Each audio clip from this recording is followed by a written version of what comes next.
Thomas, still standing firm and unmoved by the insults, continued to focus on the airplane, the object of his dreams. Each touch of the plane's surface reaffirmed his right to be there, regardless of the prejudice around him. His heart beat steadily as he reminded himself that his journey had been paved by hard work, grit, and perseverance, not by appearances or the luxury that others valued. Meanwhile, Greg, clearly growing more frustrated by Thomas's calmness, continued his taunts. But Thomas did not falter. The whispers in the showroom grew louder, but Thomas remained quiet, reflecting on the struggles he had faced in his life and knowing that the opinions of others would not define his worth. Every sneer and every judgment only fueled his resolve, propelling him forward. Greg, sensing that his attempts to rile Thomas had failed, leaned in closer, his words meant to diminish and belittle. "You can dream all you want, but dreams are for people who know how to live them.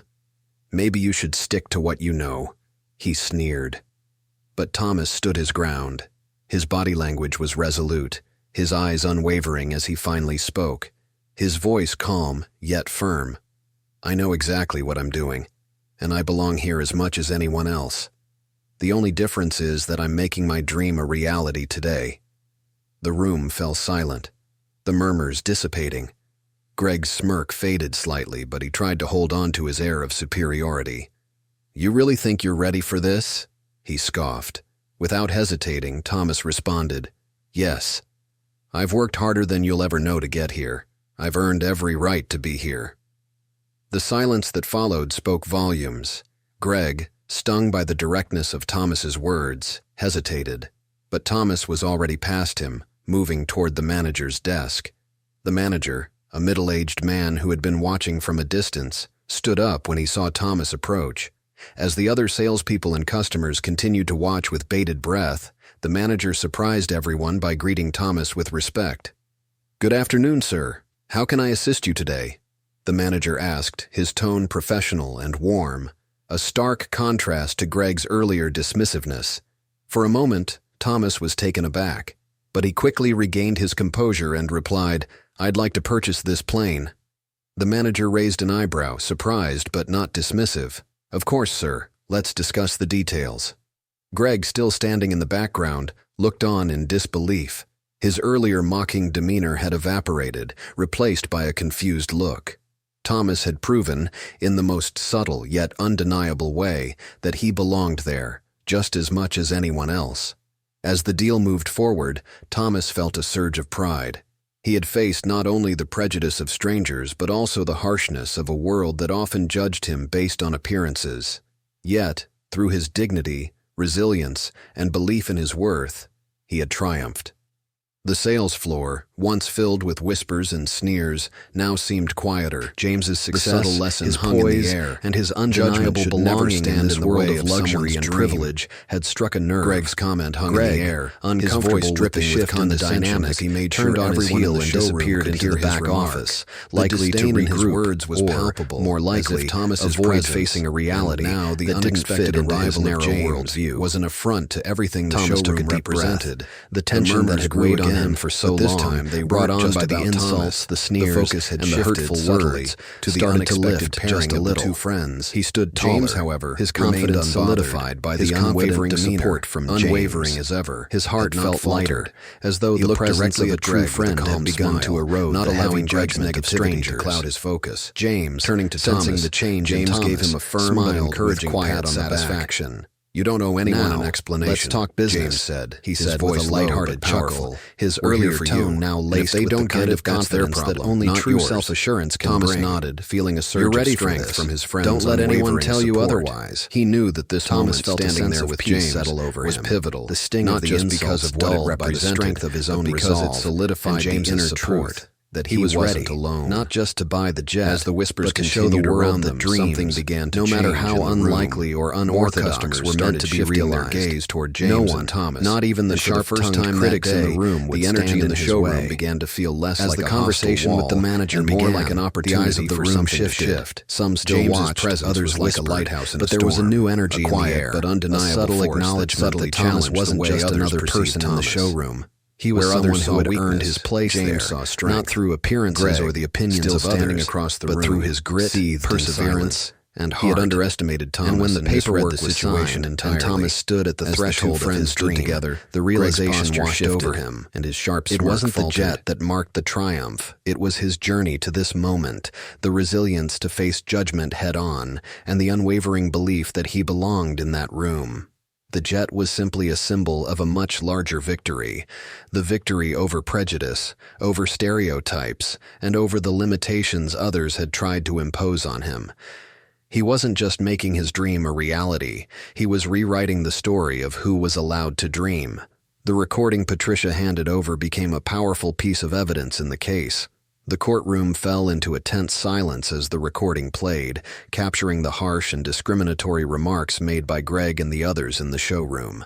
The audience could hear the unmistakable tone of mockery and scorn, the taunts about Thomas's appearance and worth, and the clear racial undertones embedded in the insults.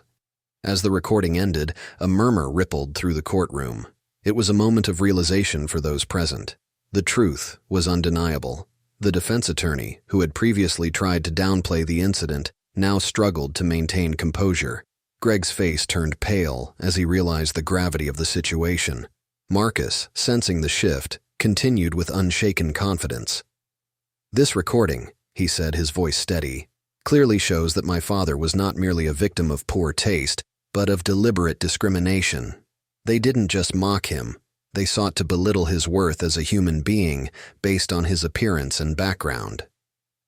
The company's legal team attempted to argue that the remarks were isolated incidents, but Patricia's testimony in the recording exposed a pattern of behavior. She described how other employees, especially Greg, had acted in ways that suggested a deeply ingrained bias, subtly reflected in their treatment of Thomas. It was clear that the discriminatory actions weren't just a misunderstanding, but a reflection of systemic issues within the company's culture. Marcus's strategy was precise and compelling. He methodically dismantled every attempt by the defense to minimize the incident. He presented evidence of Thomas's achievements, highlighting his hard work and determination, which had clearly gone unrecognized by the employees who judged him solely based on his appearance. He even brought forward testimony from other customers, who confirmed seeing the discrimination firsthand and feeling uncomfortable with the treatment Thomas received. The case reached a turning point when Marcus concluded his statement with powerful words. "No one should ever be made to feel like they don't belong in a place because of their appearance or background. My father is a man of dignity, and he deserves to be treated with respect just like anyone else. This company failed in its duty to uphold basic human decency, and for that, they must be held accountable." The jury deliberated for several hours, and when they returned, the verdict was clear. The company was found guilty of discriminatory practices. They were ordered to issue a formal apology to Thomas, as well as pay substantial damages for the emotional distress and humiliation caused. Additionally, the company was required to undergo diversity training and review its policies to ensure such behavior would never be tolerated again. As Marcus and Thomas left the courtroom, a sense of quiet satisfaction settled over them. The battle had been long and hard, but it was a victory, not just for Thomas, but for anyone who had ever been judged unfairly or made to feel like they didn't belong. They had faced down prejudice and emerged stronger. Marcus placed a hand on his father's shoulder and with a proud, determined smile, said, "We did it, Dad. This is just the beginning." For Thomas, it was more than just a legal victory. It was a validation of his worth, of his dreams, and of his place in the world. And for Marcus, it was a reaffirmation of the values he had long carried, standing up for justice, for his family, and for what was right.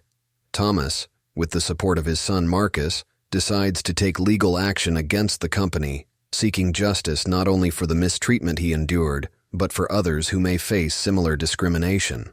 A recording of the offensive comments is presented in court, where Marcus passionately argues that the company should be held responsible for fostering an environment where such behavior is tolerated.